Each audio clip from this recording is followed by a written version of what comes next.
Today we're taking you to Park Slope, Brooklyn to a brownstone apartment that is packed with color and full of charm. From the lilac-colored kitchen to the light-filled bedroom, you don't want to miss this episode. Be sure to visit homeworthy.com/shop to discover amazing furniture, art, and accessories handpicked by our editors to help transform your house into a home. All of the items are inspired by the episodes you see here on this channel. Enjoy! You're watching Homeworthy, where we believe every home has a story. Like and subscribe for more. Hi, Homeworthy. I'm Anna. And I'm Garrett, and welcome to our Brooklyn brownstone from the 1890s. This old door is a little bit sticky, but come on in.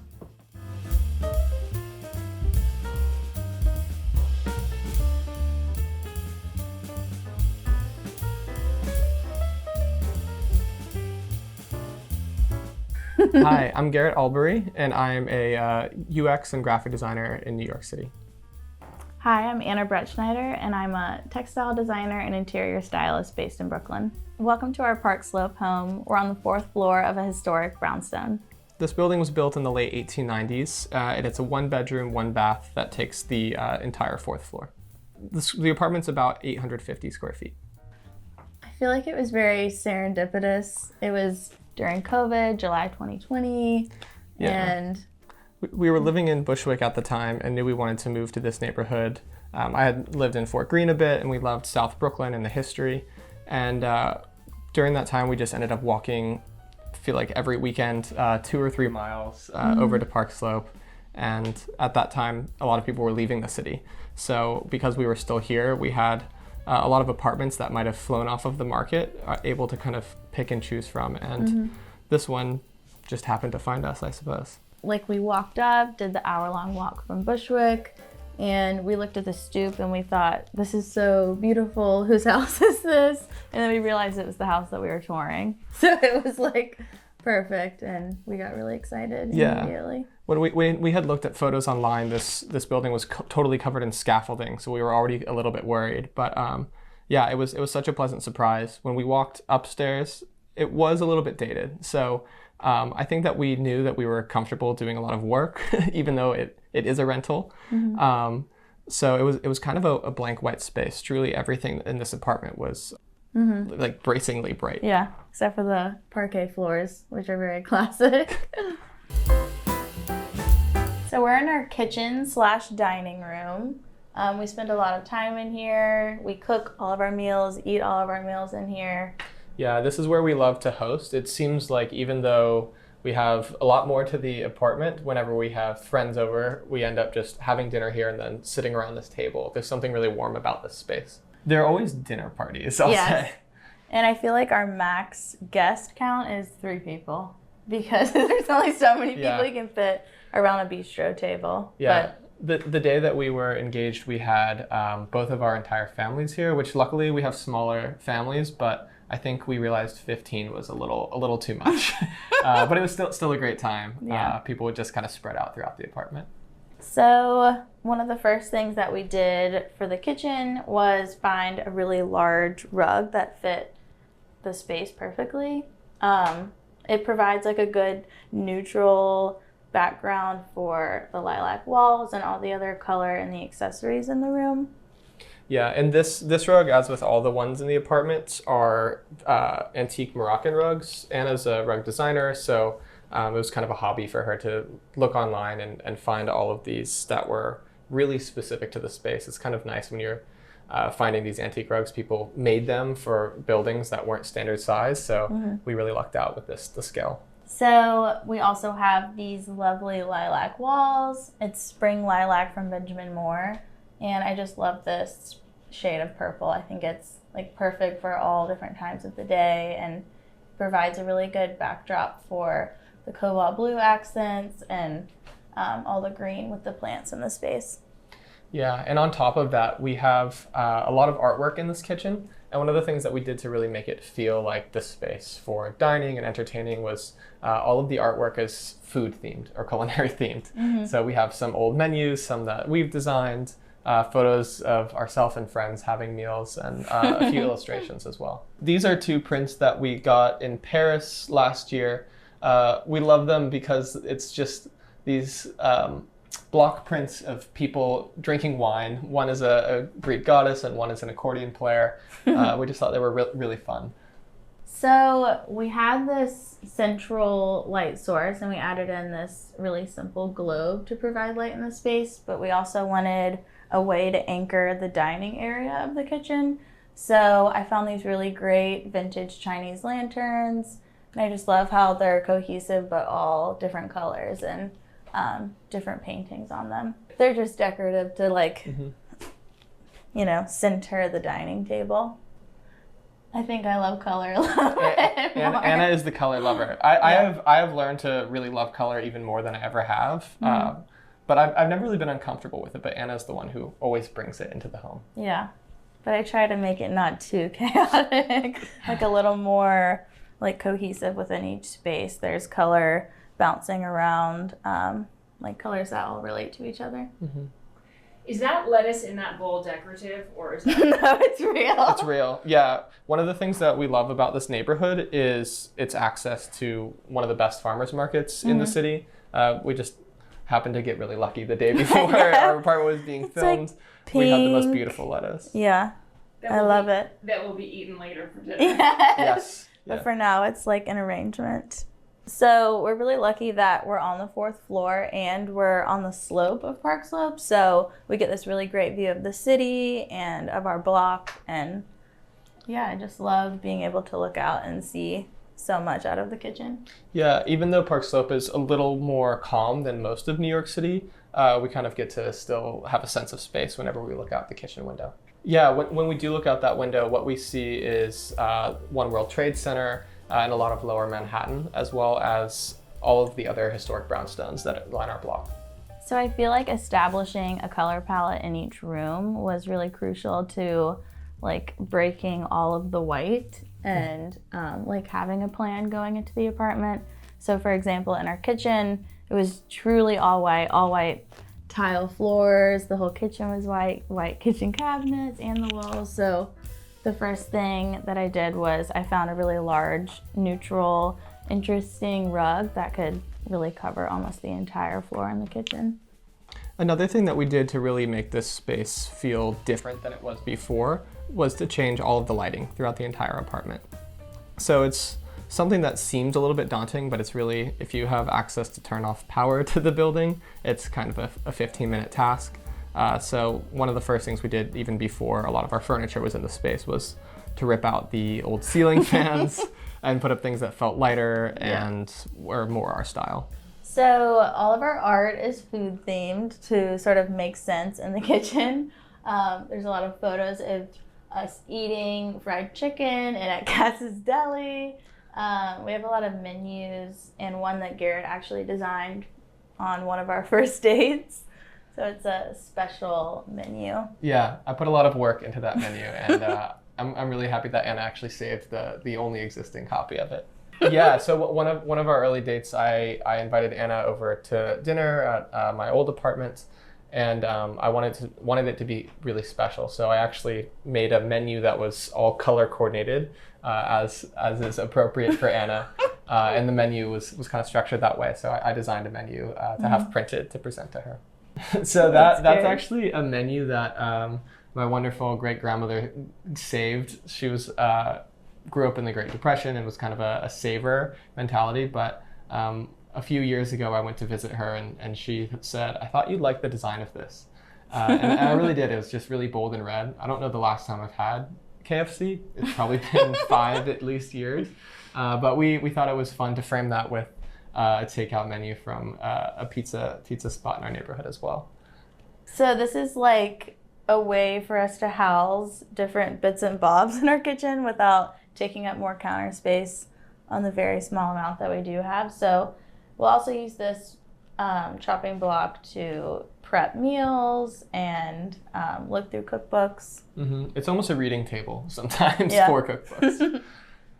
And we also have, we call this our piano bar, quite literally, because it is a piano. Mm-hmm. And it's like a sneaky little drawer that pops out, and Garrett plays the piano. So yeah, this is kind of like 3 of my favorite things in the house. It is piano to play, it's It's a typewriter to write letters to friends and family, and a place to make drinks as well.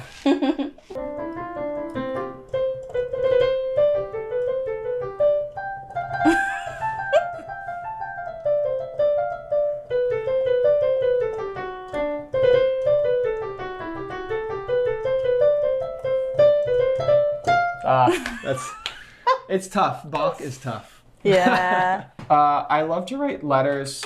Really, anytime someone has done a small thing to thank you, they're mostly thank you notes. I used to write a lot of letters to my great-grandmother before she died. It was a great way to connect with her. But really, it's oftentimes just friends. We just visited some friends in Charleston, and I wrote thank you notes to all the friends who showed us around the city. Yeah, and I always sign them with Anna as well, so she gets credit. I know. Lucky. Yeah.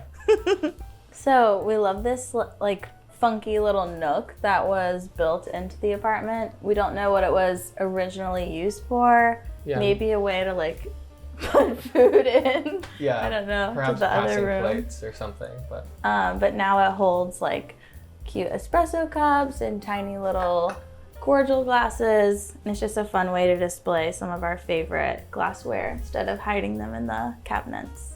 And then you'll notice a few more food-themed art here.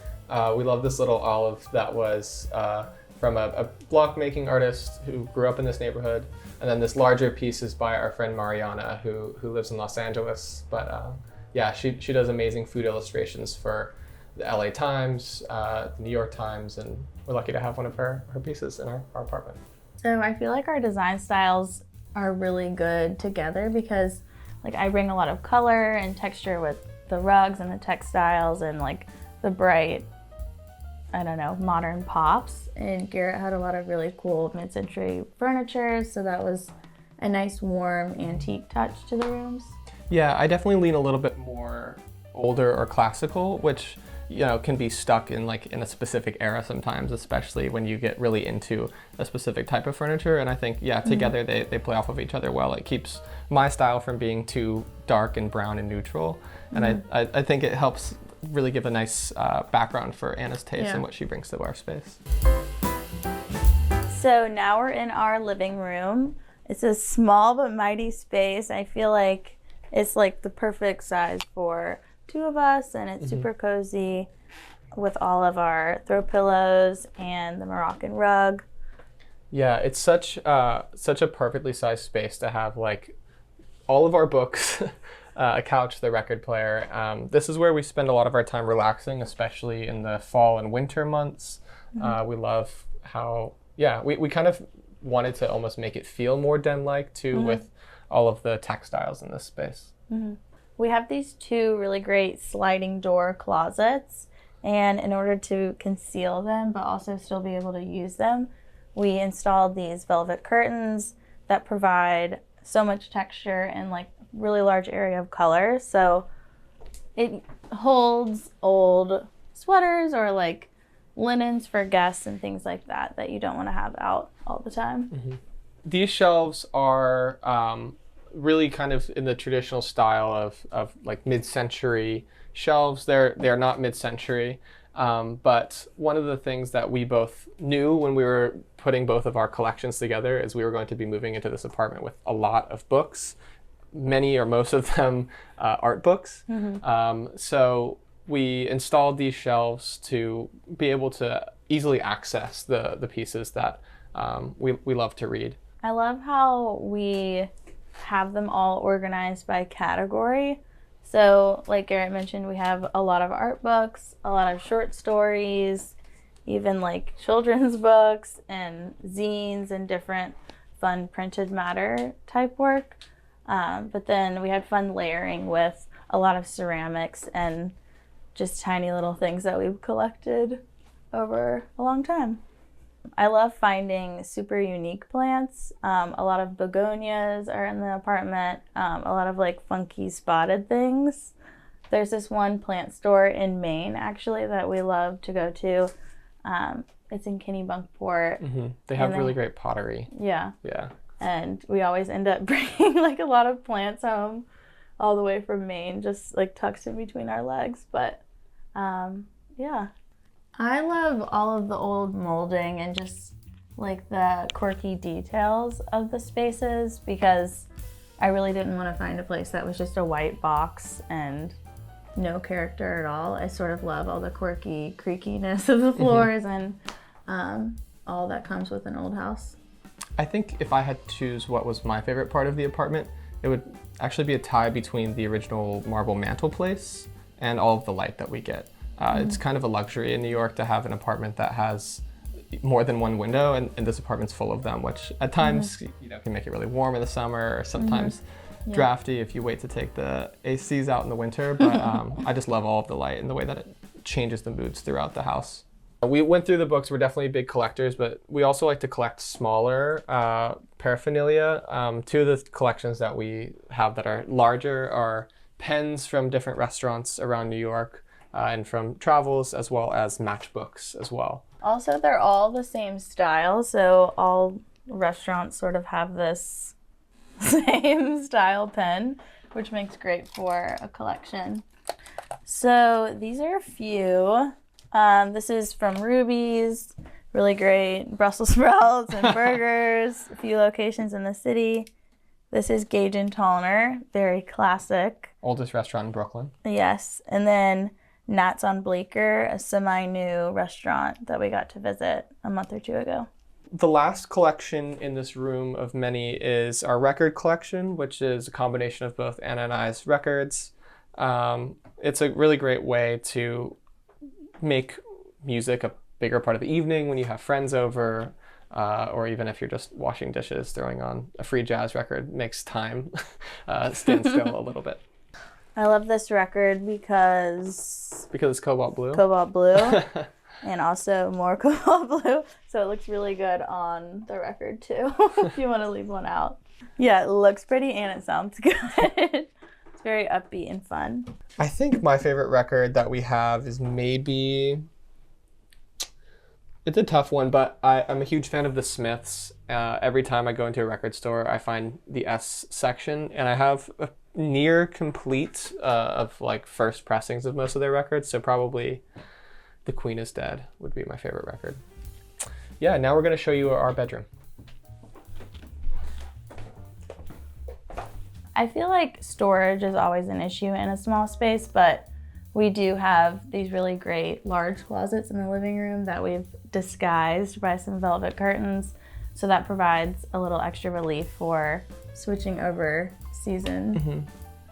I think something else that can be difficult in a small apartment is knowing when to stop collecting. Especially we're kind of at a point now where we keep bringing in more artwork, and it kind of just finds its way sitting in some of these closets, trying to find a place to hang it. But I think in some ways that's kind of nice because it ends up forcing us to change out the artwork in the home somewhat regularly.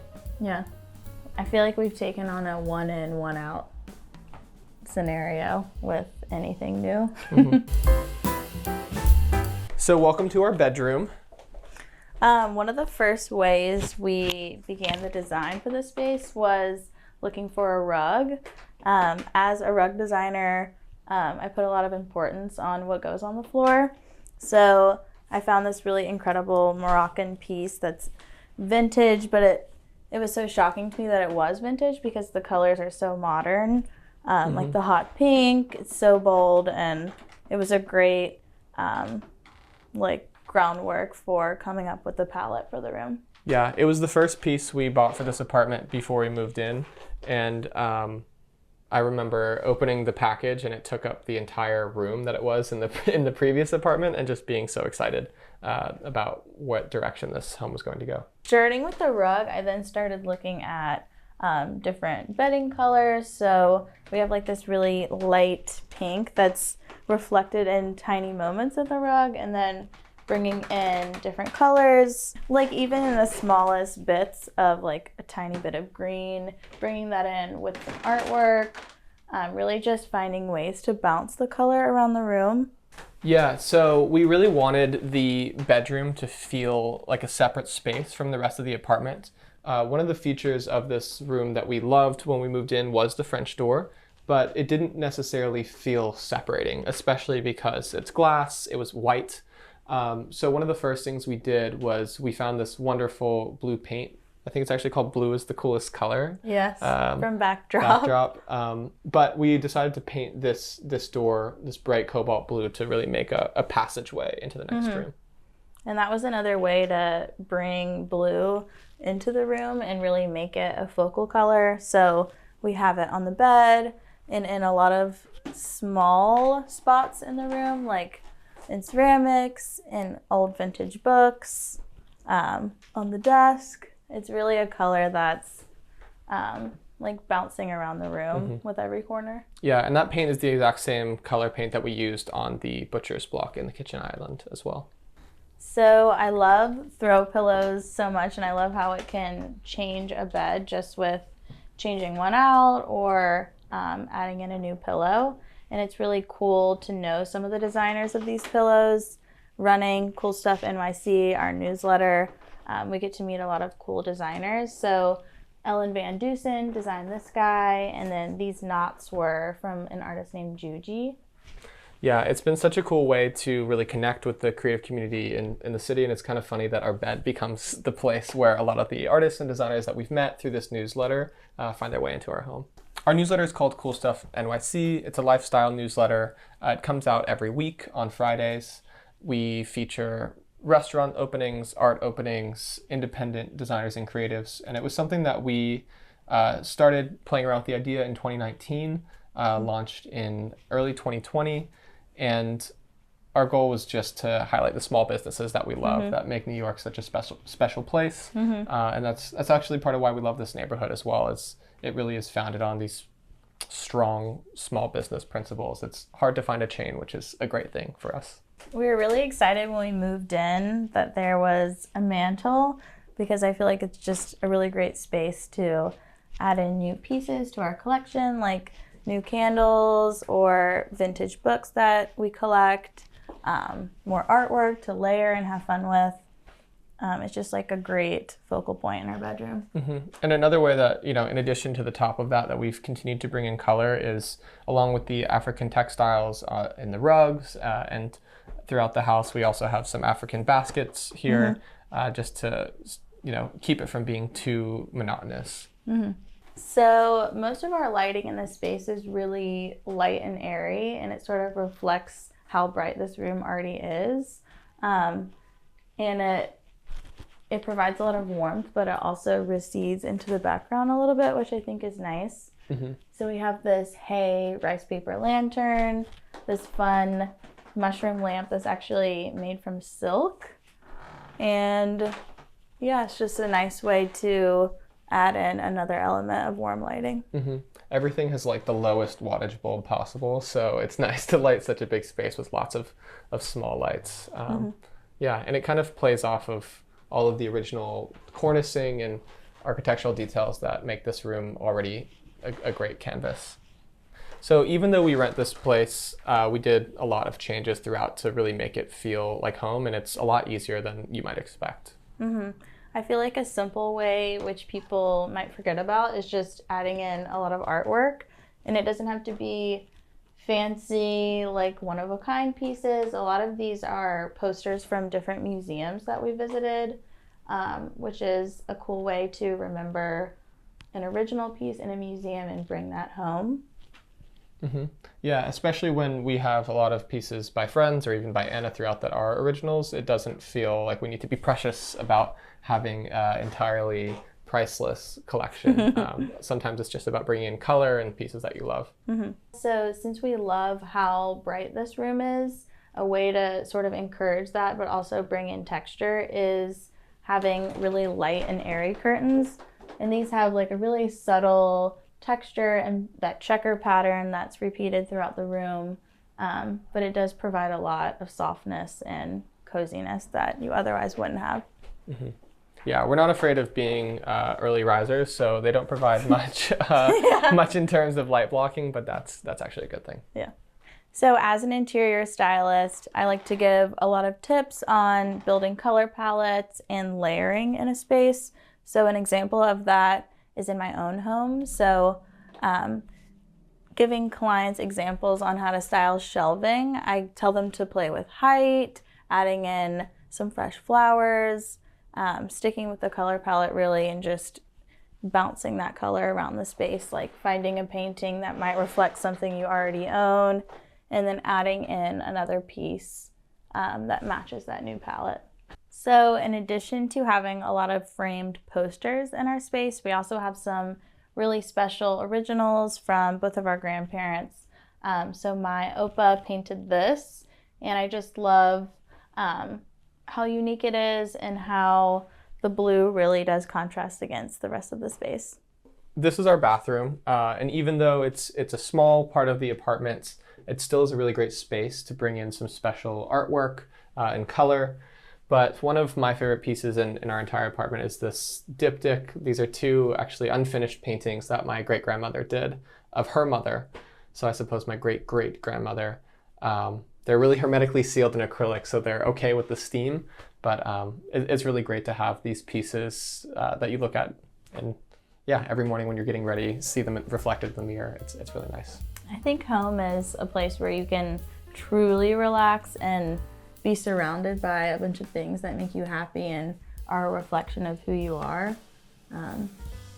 Yeah, I think something that we really love about this space is just bringing in more objects that we can use and flip through. There's a lot of books in this space, and I think something that we love about this house is how much it's a reflection of our personalities when we step out the door.